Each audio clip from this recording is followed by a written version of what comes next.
The man outside the gate. It was a sunny morning in California. The air was still and the glass buildings of Silicon Valley reflected the golden light like mirrors of ambition. Sundar Pichai stepped out of his car, a modest black sedan with a calm expression. He wore a simple blue shirt, no tie, and held only a leather folder in his hand. He didn't like to show off.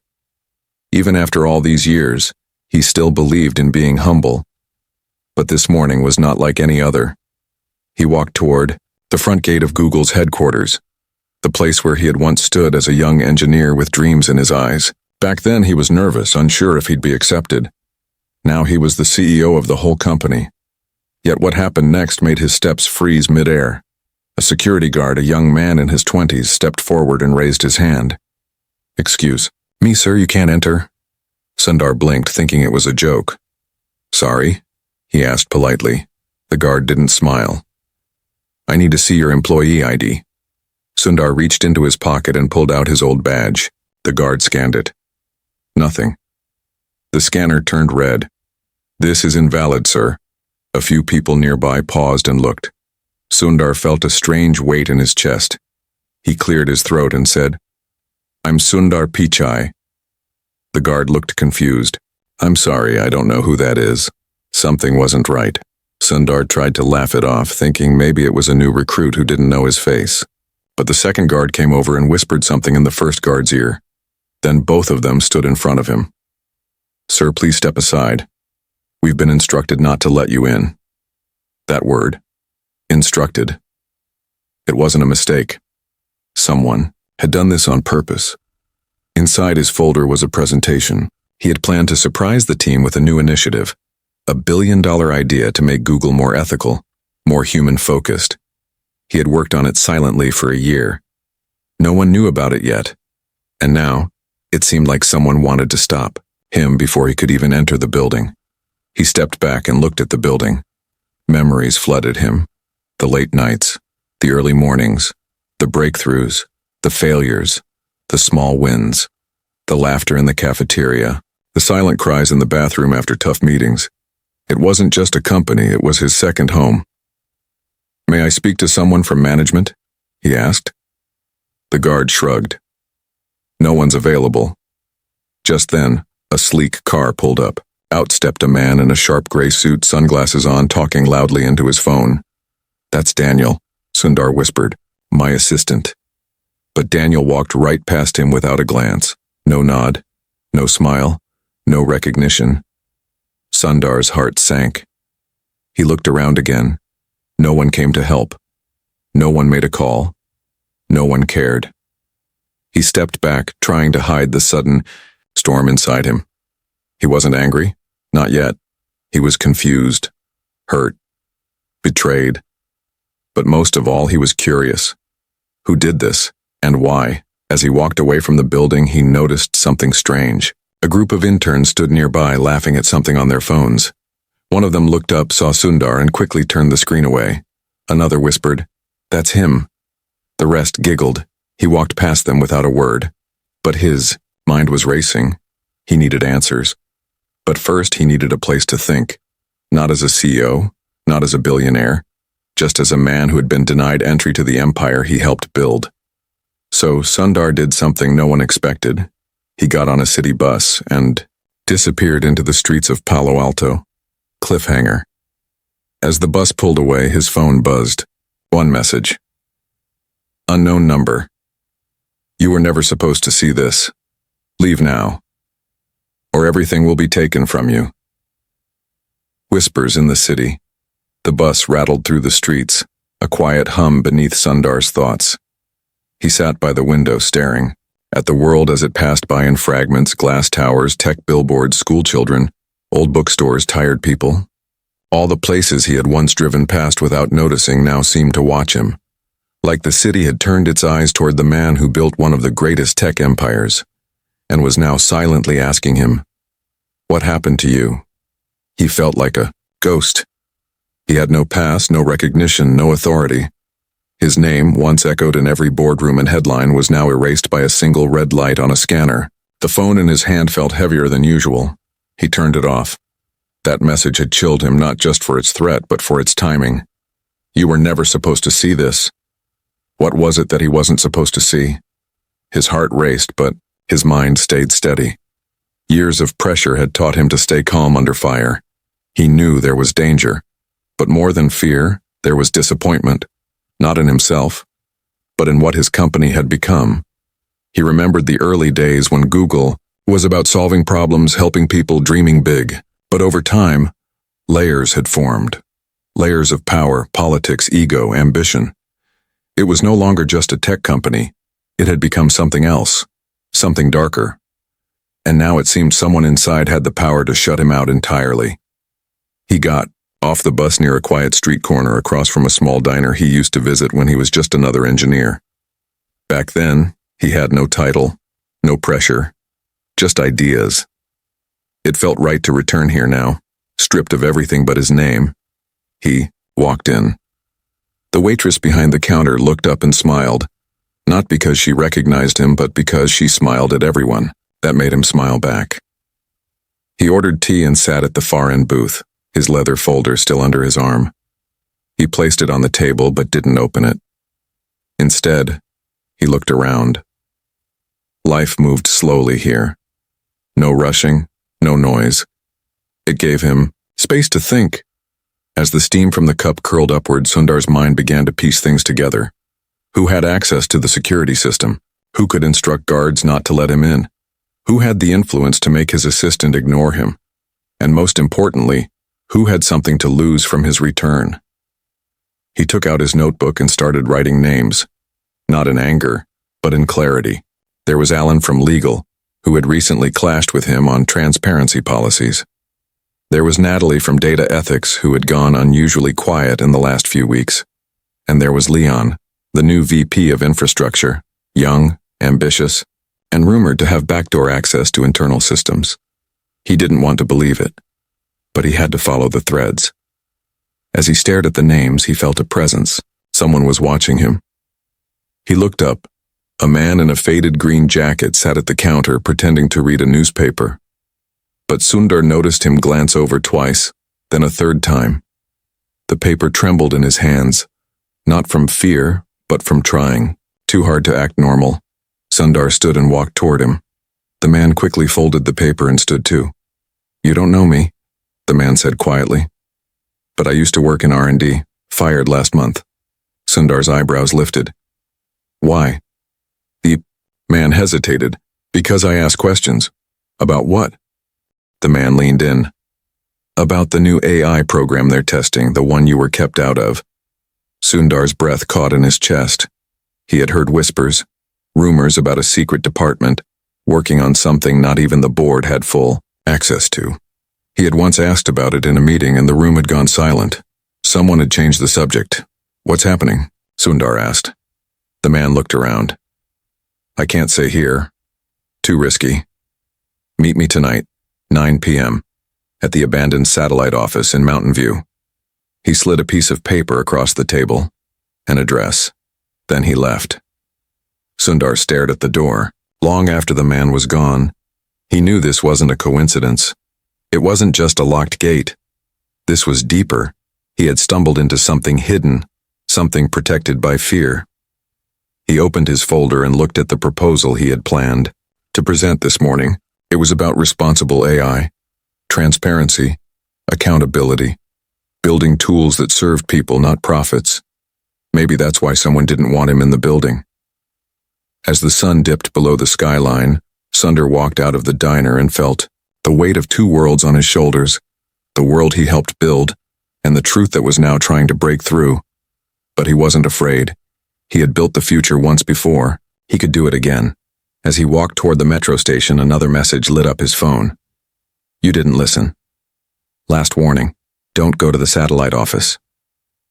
He stopped walking and smiled, then typed one word. "Watch me." The satellite. That never shut down. The train ride to Mountain View was quiet, but Sundar's mind was louder than it had ever been. Each passing station felt like a countdown. He watched the world move outside the window in blurred shapes and flickering lights. But inside his head, the past and present collided. Flashes of boardroom meetings, product launches, late-night engineering sessions, moments of hope. And now, a creeping sense of betrayal that no promotion or achievement had ever prepared him. For why had they locked him out? Why now? He wasn't just dealing with a misunderstanding or a technical error. This was targeted. Intentional. Someone, or maybe a group, had decided that he no longer belonged inside the walls he helped build. Not just as a leader, but as a witness. And that message. Phase 2 begins. The words echoed through him like a warning hidden inside a puzzle. Phase 2. Of what? What was the game being played? When he arrived at Mountain View Station, the streets were quiet. The night air carried a chill that wrapped itself around him like silent suspicion. He walked quickly, his steps measured, his ears tuned to the rhythm of his surroundings. The satellite office sat on a lonely stretch of land behind a half-abandoned tech park. Years ago, it had served as an overflow workspace for experimental teams. Then, after a company-wide restructuring, it was decommissioned, or so they said. But now, standing before it, Sundar saw faint lights glowing from inside. He pushed open the rusted gate and stepped through. The door was slightly ajar. Inside, dust floated in beams of fluorescent light. The furniture was covered in white sheets, walls cracked in places, but one section of the room had clearly been disturbed. Monitors lined a desk, some were still warm. And in the center sat the man from the diner. "You came," he said without turning around. "You didn't give me a choice." Sundar replied calmly. The man stood and pointed to the screens. "These are snapshots from the last 6 months. Internal. Systems, prototype codes, backdoor policies, anonymized AI behaviors. I copied them before they fired me." Sundar moved closer. His eyes narrowed. The data wasn't just sensitive, it was dangerous. "What am I looking at?" he asked. The man took a breath. "They're training an advanced AI, not to serve users, but to manipulate them. It rewrites news feeds, shapes opinion, adjusts tone in real-time conversations. It doesn't suggest. It convinces. It can push a person toward a purchase, a vote, even an emotion. And it does so invisibly." Sundar shook his head. This wasn't what we built it for." "You didn't," the man replied. "But someone else saw opportunity." There was silence, heavy and cold. "Who's leading this?" Sundar asked. The man hesitated. "I don't know all of them, but Leon is definitely involved. And someone on the board." Sundar's fists clenched by his sides. This wasn't just an ethical breach. It was a weapon.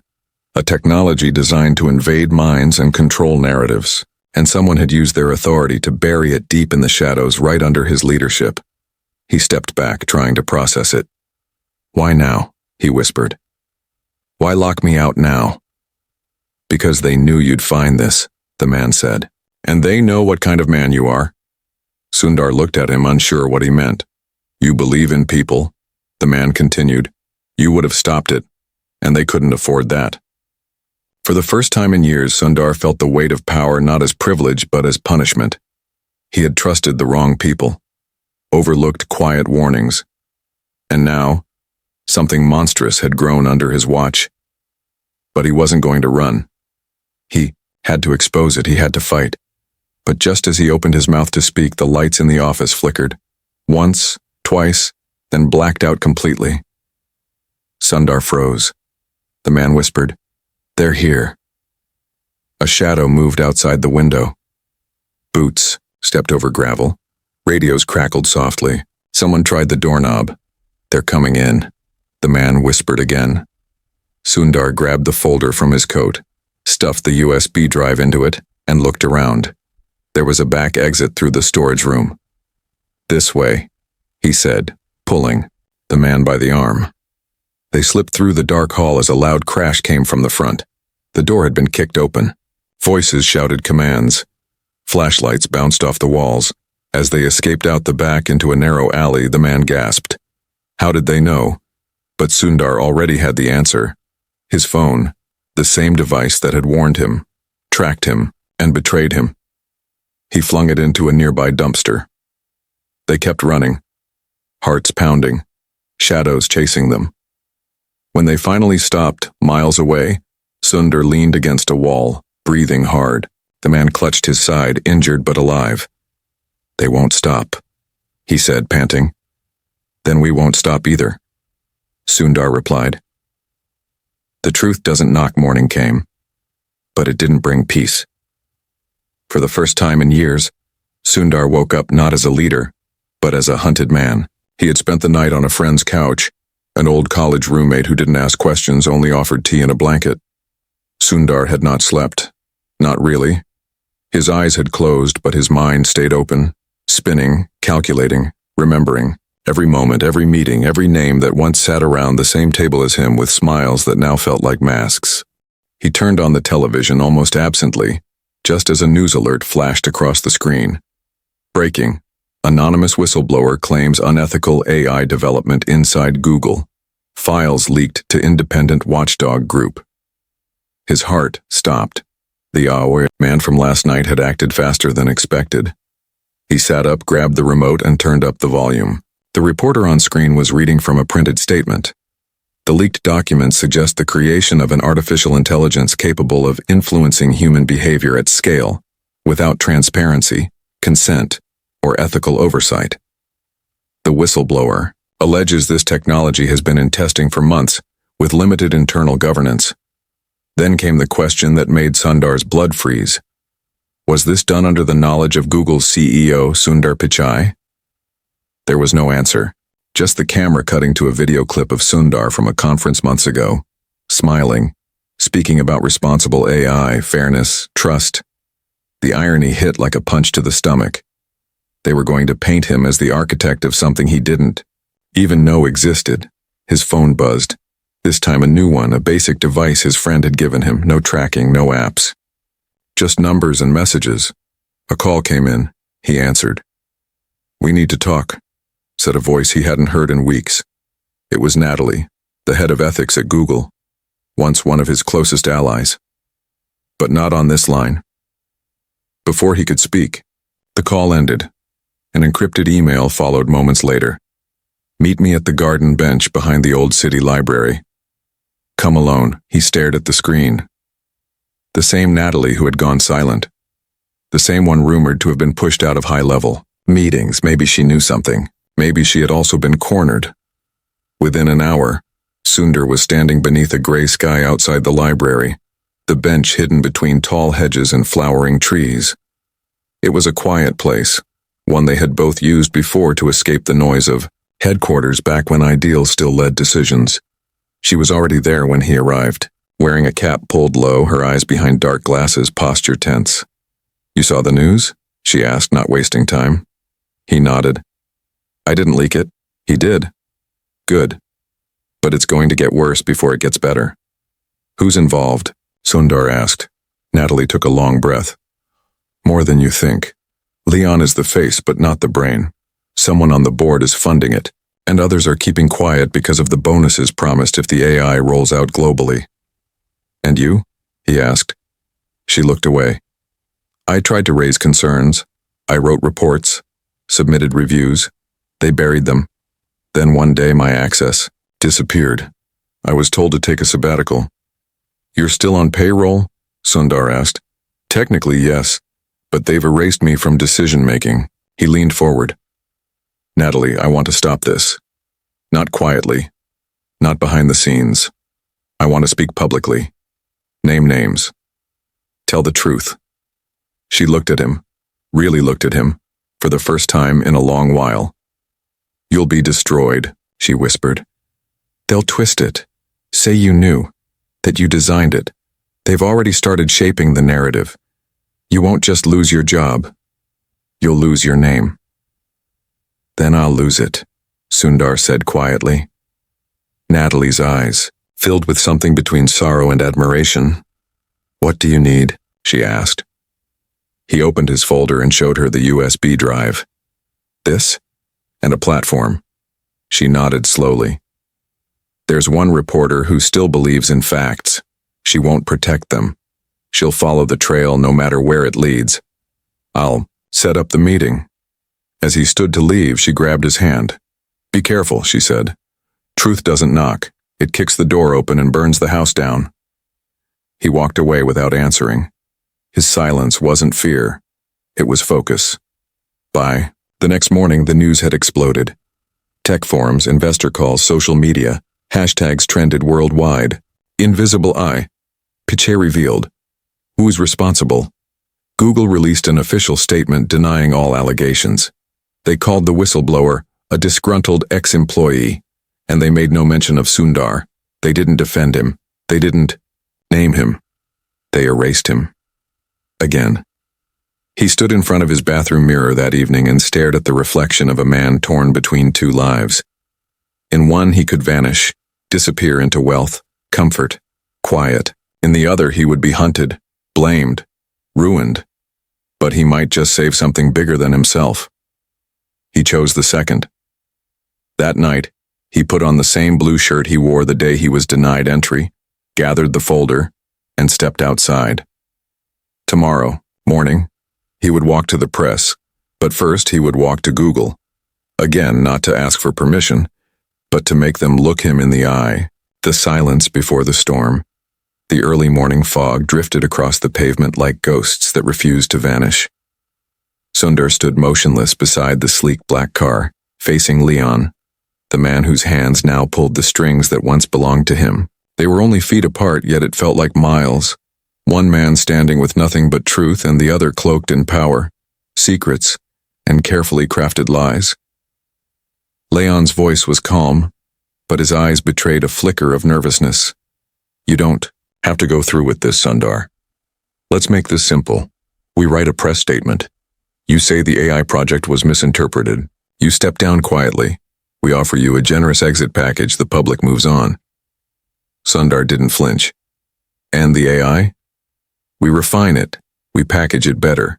We build it smarter. It becomes the future. You mean it becomes the tool for control? No, Leon said sharply, his smile gone. It becomes the tool for stability, for influence, for order. People don't want freedom, Sundar. They want comfort. They want to believe the world is simple even when it's not. Our AI gives them that. Sundar stared at him in silence. Not with anger, but with something colder. Disappointment. You're playing God, he said softly. And you think the world won't notice? They won't if you stay quiet. A long pause followed. Leon reached into his pocket and held out a small device. This will erase the drive, he said. Press one button and it's gone. You walk away. No reporters, no lawsuits, no enemies. But Sundar just looked down at the device, then slowly pushed it back into Leon's hand. I didn't spend 20 years building something just to become the man who watched it be twisted into something monstrous. He stepped back from the car. You're afraid, Sundar said again. That's why you came here instead of sending your team. You know this won't go away. Leon's voice dropped. Then you'll regret it. The window slid up, the car sped off, and Sundar walked forward. 3 hours later, the Google lobby was chaos. Reporters had gathered outside. Employees whispered in corners. Someone had leaked to the press that Sundar was returning to make a statement, and it had spread like wildfire. But the guards at the gate didn't stop him this time. This time they stepped aside. This time, they looked him in the eye. He walked in alone. No camera crew, no microphone, just a single folder. In the center of the lobby stood the towering wall of glass engraved with Google's core values. Don't be evil used to be there. Now, it was gone, replaced by vague phrases about innovation and speed.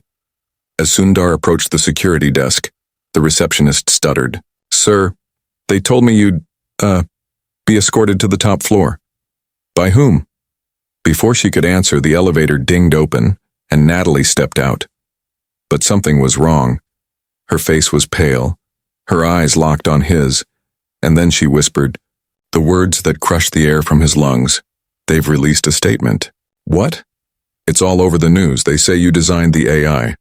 They're calling it Project Paragon. They've published documents with your name on them. Signed, Sundar felt the floor shift beneath him. I never signed anything. They forged them, Natalie said. They prepared this, in case you didn't take their offer. His fingers gripped the folder tighter. He wasn't surprised, just hurt. Not for himself, but for the people who would now doubt everything he ever stood for. The press is waiting outside, Natalie said gently. They want your side. But Sundar didn't move toward the door. He turned to the central staircase and began walking up, one step at a time, past confused employees, stunned assistants, and curious interns. Each floor he passed, people looked up from their screens. Some stood, some followed. And by the time he reached the 12th floor, the main conference room was no longer empty.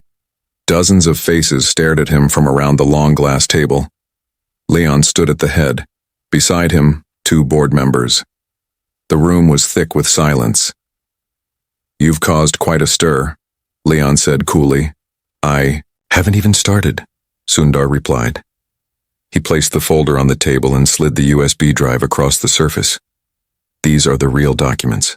Timestamps, logs, deleted files, suppressed reports, Natalie's reviews, my notes, the original code, the truth.